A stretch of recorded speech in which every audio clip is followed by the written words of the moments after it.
everyone, welcome back our YouTube channel friends. ಇವತ್ತಿನ ಒಂದು video ಅಂತಂದ್ರೆ ಬೇಬಿ ಕುಚ್ಚು ಕ್ಲಾಸ್ 2 ಅನ್ನೋದನ್ನ ಇವತ್ತಿನ ಒಂದು ವಿಡಿಯೋದಲ್ಲಿ ಹೇಳ್ಕೊಡ್ತಾ ಇದ್ದೀನಿ. ಅಂತಂದ್ರೆ ಫಸ್ಟ್ ನಾನು ಬಂದು ನಿಮಗೆ ಕ್ರೋಶೆ ಹಾಕಿ ತೋರಿಸ್ಕೊಟ್ಟಿದ್ದೆ ಅಲ್ವಾ, ಅಂದರೆ ಚೈನ್ಸ್ ಹಾಕಿ ತೋರಿಸ್ಕೊಟ್ಟಿದ್ದೆ ಅಲ್ಲ, ಆ ಒಂದು ವಿಡಿಯೋದಲ್ಲಿ ಅದ್ರ ಕಂಟಿನ್ಯೂಷನ್ ವಿಡಿಯೋ ಇದಾಗಿರುತ್ತೆ.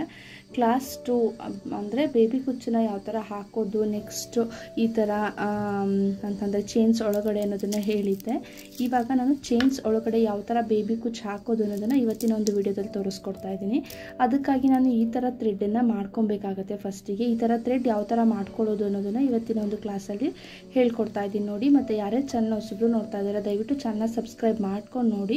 ಸಬ್ಸ್ಕ್ರೈಬ್ ಮಾಡ್ಕೊಳ್ಳೋದ್ರಿಂದ ನಾನು ಹಾಕತಕ್ಕಂತಹ ಮೊದಲು ನೋಟಿಫಿಕೇಷನ್ ವಿಡಿಯೋ ನಿಮಗೆ ವಿಡಿಯೋ ಮೂಲಕ ತಲುಪುತ್ತೆ, ನೋಟಿಫಿಕೇಷನ್ ಅಂತಲೇ ಹೇಳ್ಬೋದು. ಆವಾಗ ನೀವು ಸಹ ನನ್ನ ಫ್ರೀಯಾಗಿ ತೋರಿಸ್ಕೊಡ್ತಾ ಇರ್ತಕ್ಕಂಥ ಆನ್ಲೈನ್ ಕ್ಲಾಸ್ಗೆ ಜಾಯ್ನ್ ಆಗ್ಬೋದು ನೀವು. ಇದು ಯಾವುದೇ ಥರದ ಪ್ರಮೋಷನ್ಸು ಅಥವಾ ಯಾವುದೇ ಏನೂ ಅಲ್ಲ ಫ್ರೆಂಡ್ಸ್, ಇದೊಂದು ನಾನು ನಿಮಗೆ ಹೇಳ್ಕೊಡ್ಬೇಕು ಅಂತ ಅಂದ್ಕೊಂಡಿರೋ ಒಂದು ಕ್ಲಾಸ್ ಅಷ್ಟೇ. ದಯವಿಟ್ಟು ಆದಷ್ಟು ಶೇರ್ ಮಾಡಿ ಫ್ರೆಂಡ್ಸ್, ಅವರು ಸಹ ನೋಡಿ ಕುಚ್ಚು ಕ್ಲಾಸ್ನ ಅಟೆಂಡ್ ಮಾಡಿ ಕಲ್ತ್ಕೊಳ್ಳಿ ಅನ್ನೋದಕ್ಕೋಸ್ಕರ ಅಷ್ಟೇ ಫ್ರೀಯಾಗಿ ಹೇಳ್ಕೊಡ್ತಾ ಇರೋದು. ಬನ್ನಿ ಇವತ್ತಿನ ಒಂದು ವಿಡಿಯೋನ ಸ್ಟಾರ್ಟ್ ಮಾಡ್ತಾ ಇದ್ದೀನಿ. ಇದಕ್ಕೆ ನಾನು ಜರಿ ಥ್ರೆಡನ್ನು ತೊಗೊಂಡಿದ್ದೀನಿ, ಅಂತಂದರೆ ಸಾರಿ ಫ್ರೆಂಡ್ಸ್ ಸಿಲ್ಕ್ ಥ್ರೆಡನ್ನು ತೊಗೊಂಡಿದ್ದೀನಿ.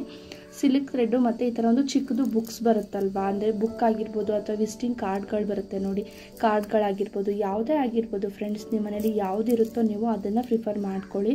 ಅಥವಾ ಬಾಕ್ಸ್ ಬರುತ್ತೆ ನೋಡಿ, ದೊಡ್ಡ ದೊಡ್ಡ ಬಾಕ್ಸು ಅಥವಾ ಸ್ಮಾಲ್ ಸೈಜ್ದು ಬಾಕ್ಸ್ಗಳು ಬರುತ್ತಲ್ಲ, ಈ ಅಂಗಡಿಗಳಲ್ಲೆಲ್ಲ ಸಾಮಾನು ತೊಗೊಂಡು ಬಾಕ್ಸ್ ಇರುತ್ತೆ ನೋಡಿ, ಆ ಥರ ಬಾಕ್ಸ್ ಆದ್ರೂ ಪರವಾಗಿಲ್ಲ, ಯಾವುದೇ ಆದ್ರೂ ಪರವಾಗಿಲ್ಲ. ಈ ಥರ ಸಿಲ್ಕ್ ಥ್ರೆಡ್ ತೊಗೊಳ್ಳಿ. ಈ ಥರ ಒಂದು ಬಾಕ್ಸ್ ಅಥವಾ ಏನಾದರೂ ಒಂದು ಬುಕ್ಕು ಅಥವಾ ದೊಡ್ಡ ಲಾಂಗ್ ಬುಕ್ ಬರುತ್ತಲ್ಲ ಯಾವುದಾದ್ರೂ ಅಷ್ಟೇ, ಈ ಥರ ದಾರನ ಮೇಲಿಂದ ಕೆಳಗೆ ಕೆಳಗಿಂದ ಮೇಲೆ ಈ ಥರ ನಾನಿಲ್ಲಿ 87 ದಾರನ ಮಾಡ್ಕೋತಾ ಇದ್ದೀನಿ. ಈ ಥರನೇ ಸುತ್ಕೊಬೇಕಾಗತ್ತೆ ದಾರನ. ಫಸ್ಟಿಗೆ ಬೇಬಿ ಕುಚ್ಚು ಹಾಕೋದಕ್ಕೆ ಮೇಯ್ನ್ ನಾವು ದಾರನ ಈ ಥರ ಸುತ್ಕೊಳ್ಳೋದೇ ಮೇಯ್ನ್ ಇಂಪಾರ್ಟೆಂಟ್ ಆಗುತ್ತೆ ಅಂತಲೇ ಹೇಳ್ಬೋದು. ಇಲ್ಲಿ ಈ ಥರ ನಾನಿಲ್ಲಿ ಫುಲ್ಲು ದಾರನ 87 ದಾರ ಮಾಡ್ಕೊಳ್ಳೋಕ್ಕೆ ಸುತ್ಕೋತಾ ಇದ್ದೀನಿ, ನೋಡ್ಕೋತಾ ಇದ್ದೀರಲ್ವ. 87 ದಾರ ಮಾಡ್ಕೊಳ್ಳೋದಕ್ಕೆ ಮೊದಲಿಗೆ ಸುತ್ಕೋಬೇಕು ಇದನ್ನು ಕರೆಕ್ಟಾಗಿ ಇದನ್ನು ಮೇಲೆ ಕೆಳಗೆ ಸುತ್ಕೊಂಡು ಹೋಗ್ತಾ ಇರೋಣ. ಸ್ಕಿಪ್ ಮಾಡಿಬಿಡಿ ವಿಡಿಯೋನ, ಆದಷ್ಟು ಫುಲ್ ವಿಡಿಯೋ ವಾಚ್ ಮಾಡೋಕ್ಕೆ ನೋಡಿ. ಯಾರೂ ಅಷ್ಟೇ ವಿಡಿಯೋನ ಸ್ಕಿಪ್ ಮಾಡೋಕ್ಕೆ ಹೋಗ್ಬಿಡಿ, ಸ್ಕಿಪ್ ಮಾಡಿದ್ರೇನು ಅರ್ಥ ಆಗಲ್ಲ. ಅದಕ್ಕಾಗಿ ಮತ್ತು ಯಾರ ಚಾನಲ್ನ ಹೊಸಬ್ರು ನೋಡ್ತಾ ಇದ್ದೀರಾ ಸಬ್ಸ್ಕ್ರೈಬ್ ಮಾಡ್ಕೊಂಡು ನೋಡಿ. ನಾನು ಆನ್ಲೈನ್ ಕ್ಲಾಸ್ ಫಸ್ಟನ್ನ ತೋರಿಸ್ಕೊಟ್ಟಿದ್ದೆ ಅಲ್ಲ ಫ್ರೀಯಾಗಿ ಕುಚ್ಚು ಕ್ಲಾಸ್, ಮೊದಲನೇದು ವಿಡಿಯೋದು ಲಿಂಕನ್ನು ನಾನು ಡಿಸ್ಕ್ರಿಪ್ಷನಲ್ಲಿ ಹಾಕಿರ್ತೀನಿ, ಆ ಲಿಂಕನ್ನು ಚೆಕ್ ಮಾಡ್ಕೊಳ್ಳಿ.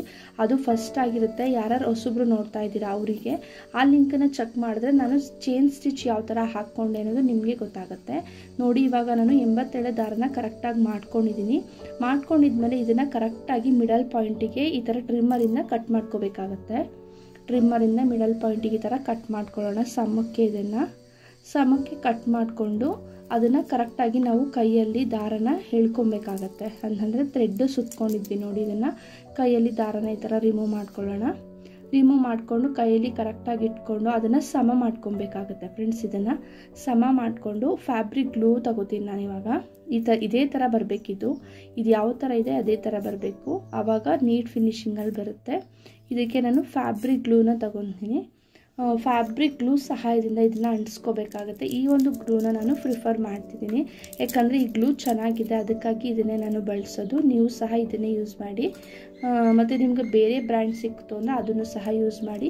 ನೋಡ್ತಿದ್ದೀರಲ್ವ, ಈಗ ಗ್ಲೂ ಹಾಕಿದ ತಕ್ಷಣ ಇದು ಕರೆಕ್ಟಾಗಿ ಈ ಥರ ಚೂಪ್ ಥರ ಮಾಡ್ಕೋಬೇಕಾಗತ್ತೆ ಇದನ್ನು. ಯಾಕಂತಂದರೆ ನಾವು ಚೈನ್ ಸ್ಟಿಚ್ ಹಾಕ್ಕೊಂಡಿದ್ವಿ ನೋಡಿ, ಅದರೊಳಗಡೆ ತೂರಿಸ್ಕೊಬೇಕಲ್ವ, ಅದಕ್ಕಾಗಿ ಕರೆಕ್ಟಾಗಿ ಇದನ್ನು ನಾವು ಈ ಥರ ಚೂಪಾಗಿ ಮಾಡ್ಕೊಳ್ಳೋಣ. ಚೂಪಾಗಿ ಮಾಡ್ಕೊಂಡಿದ್ಮೇಲೆ ಇದು ಕರೆಕ್ಟಾಗಿ ಸ್ಟ್ರೈಟಾಗಿ ಆಗುತ್ತೆ. ಆಲ್ರೆಡಿ ನಾವು ಬುಕ್ಕಲ್ಲಿ ಹಾಕಿರೋದ್ರಿಂದ ತುಂಬಾ ಸ್ಟ್ರೈಟಾಗೂ ಬಂದಿದೆ. ನಿಮಗೆ ಬೇಕಿದ್ರೆ ಇದನ್ನು ಸಿಲ್ಕ್ ಥ್ರೆಡನ್ನು ಐರನ್ನು ಸಹ ಮಾಡ್ಕೋಬೋದು. ನಾನು ಪಿಂಕ್ ಕಲರಲ್ಲಿ ಕುಚ್ಚು ಮಾಡ್ಕೊಳ್ಳೋಕೆ ದಾರ ಮಾಡಿದ್ದೀನಿ ನೋಡಿ, ಇದನ್ನು ನಾನು ಆಲ್ರೆಡಿ ಐರನ್ ಮಾಡಿ ಇಟ್ಟಿದ್ದು, ಅದಕ್ಕಾಗಿ ನಿಮಗೆ ಇನ್ನೂ ಅದು ಚೆನ್ನಾಗಿ ಕಾಣಿಸ್ತಾ ಇದೆ. ಇದನ್ನು ಸಹ ಬೇಕಿದ್ರೆ ನೀವು ಐರನ್ ಮಾಡಿಕೊಂಡ್ರೆ ಇನ್ನೂ ಚೆನ್ನಾಗಿ ಕಾಣುತ್ತೆ. ಇವಾಗ ಕುಚ್ಚು ಹಾಕೋದು ಯಾವ ಥರ ಅನ್ನೋದನ್ನು ನಾನು ತೋರಿಸ್ಕೊಡ್ತೀನಿ ನಿಮಗೆ. ನಾನು ಈ ಥರ ಜರಿ ಥ್ರೆಡನ್ನು ತಗೊಂಡಿದ್ದೀನಿ. ಜರಿ ಥ್ರೆಡನ್ನು ನೀವು ಕಟ್ ಮಾಡಿಕೊಂಡು ಎಷ್ಟು ಬೇಕೋ ಅಷ್ಟನ್ನ ಕಟ್ ಮಾಡಿಕೊಂಡು ನೀವು ಡೈರೆಕ್ಟಾಗಿ ಜರಿ ಥ್ರೆಡನ್ನು ತೆಗೆದು ನೀವು ಕುಚ್ಚು ಕಟ್ಟೋದಕ್ಕೆ ಹೋಗಬೇಡಿ, ಅದು ಫಿನಿಶಿಂಗ್ ಅಷ್ಟಾಗಿ ಚೆನ್ನಾಗಿ ಬರೋದಿಲ್ಲ. ಅದರಿಂದ ನೀವು ನಿಡಲ್ ಇರುತ್ತೆ ನೋಡಿ, ಈ ಥರ ನಿಡಲ್ ಬರುತ್ತಲ್ಲ ಸೂಜಿಗೆ ಈ ಥರ 2 ಎಳೆ ದಾರನ ಪೋಣಿಸ್ಕೊಂಬಿಡಿ. ಅಂದರೆ 2 ಎಳೆ ಝರಿ ಥ್ರೆಡನ್ನು ಪೋಣಿಸ್ಕೊಂಡು ಇಟ್ಕೊಂಡ್ರೆ ಮಾಮೂಲಿಯಾಗಿ ಹೆಮ್ಮಿಂಗ್ ಮಾಡೋಕ್ಕೆ ಪೋಣಿಸ್ತೀರಾ ಅಥವಾ ಒಂದು ಉಕ್ಸಾಕಕ್ಕೆ ಪೋಣಿಸ್ತೀರಾ ಆ ಥರ ಆದರೂ ಸರಿ 4 ಎಳೆ ಪೋಣಿಸ್ಕೊಂಡು ಇನ್ನೂ ಚೆನ್ನಾಗಿರುತ್ತೆ. ನಾನು 2 ಎಳೆ ಪೋಣಿಸ್ಕೊಂಡಿದ್ದೀನಿ. ಪೋಣಿಸ್ಕೊಂಡು ಇಟ್ಕೊಂಡು ಇದನ್ನು ಇವಾಗ ನಾನು 80 ಎಳೆ ದಾರ ಮಾಡಿದ್ದೆ ನೋಡಿ. ಇದನ್ನು ಸ್ವಲ್ಪ ಹೊತ್ತು ಹಾರೋದಕ್ಕೆ ಬಿಟ್ಟು ಮೇಲೆ ತೊಗೊಂಡು ನೀವು ಕುಚ್ಚನ್ನು ಕಟ್ಕೊಳ್ಳಿ. ಯಾಕಂದರೆ ಆವಾಗ ಕುಚ್ಚಕ್ಕೆ ಏನಾದ್ರೂ ಡ್ಯಾಮೇಜ್ ಅಥವಾ ಕಿತ್ತೋಗೋದು ಯಾವ ಥರನೂ ಆಗಲ್ಲ. ಅದಕ್ಕಾಗಿ ನೀವು ಈ ಥರ ಆರದ್ಮೇಲೆ ತಗೊಳ್ಳಿ. ಆರದ್ಮೇಲೆ ಈ ಥರ ನಾವು ಚೈನ್ ಸ್ಟಿಚ್ ಹಾಕ್ಕೊಂಡಿದ್ವಿ ನೋಡಿ. ಈ ಥರ ಚೈನ್ ಸ್ಟಿಚ್ ಹಾಕೋದು ಯಾವ ಥರ ಅನ್ನೋದನ್ನು ನಾನು ಮೊದಲನೇ ವೀಡಿಯೋದಲ್ಲಿ ಹಾಕಿದ್ದೀನಿ.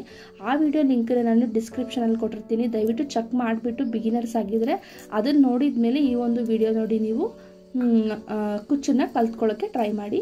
ಮತ್ತು ಇವಾಗ ನಾನು ಅದನ್ನು ಕರೆಕ್ಟಾಗಿ ಸಮಕ್ಕೆ ಕಟ್ ಮಾಡ್ಕೊಂಡಿದ್ದೀನಿ. ಕಟ್ ಮಾಡ್ಕೊಂಡಿದ್ಮೇಲೆ 2 ಎಳೆ ಝರಿ ಥ್ರೆಡ್ಡಿಂದ ಈ ಕಡೆಯಿಂದ ಆ ಕಡೆಗೆ ಇವಾಗ ತೊಗೋತಾ ಇದ್ದೀನಿ. ಈ ಕಡೆಯಿಂದ ಆ ಕಡೆಗೆ ತೊಗೊಂಡು ಇದನ್ನು ಕರೆಕ್ಟಾಗಿ ಹೇಳ್ಕೊಳ್ಳೋಣ. ಫಸ್ಟು ಹೇಳ್ಕೊಂಡು ಈ ಥರ ಕರೆಕ್ಟಾಗಿ ಹೇಳ್ಕೊಂಡ್ಮೇಲೆ ಮತ್ತೆ ಅದನ್ನು 3-4 ಟೈಮ್ಸ್ ಈ ಕಡೆಯಿಂದ ಆ ಕಡೆಗೆ ತೊಗೊಳ್ಳೋಣ.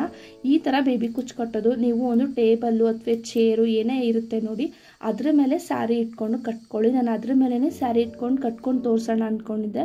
ಬಟ್ ನಿಮಗೆ ಈ ಥರ ನಾನು ಲಾಸ್ಟ್ ವಿಡಿಯೋದಲ್ಲಿ ಇದೇ ಥರ ತೋರಿಸಿದ್ದೆಲ್ಲ, ಅದಕ್ಕೆ ನಾನು ಕೈಯಲ್ಲೇ ತೋರಿಸೋಣ ಅಂತ ಹೇಳಿ ನಾನು ಜಸ್ಟ್ ನಿಮಗೆ ಸ್ಯಾಂಪಲ್ಗೋಸ್ಕರ ಕೈಯಲ್ಲೇ ತೋರಿಸ್ತೀನಿ.